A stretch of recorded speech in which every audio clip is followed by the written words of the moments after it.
Hello everyone, welcome to my new cooking blog. সকাল সকাল আজও চলে এসেছি রোজকার মতো সেই রান্নাঘরে। আর এখানে একটা বানিয়ে নিয়েছি রুটির জন্য সবজি।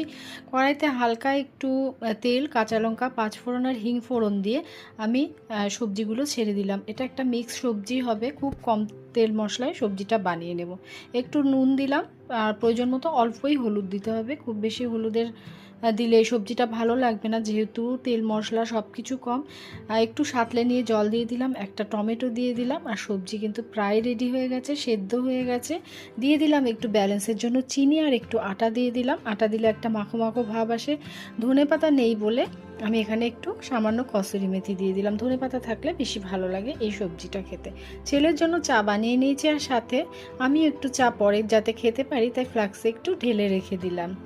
সবজিটা কিন্তু একদম রেডি হয়ে গেছে। এটা গরম গরম রুটির সাথে খুব ভালো লাগবে।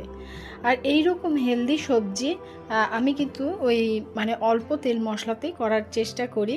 তো আরেকটা এটা বানিয়ে নিচ্ছি তরকাটার জন্য কড়াইতে একটু তেল দিয়েছি, কালো জিরে, কাঁচা লঙ্কা আর ডিম ফেটিয়ে দিয়েছি, পেঁয়াজ দিয়েছি, টমেটো দিয়েছি।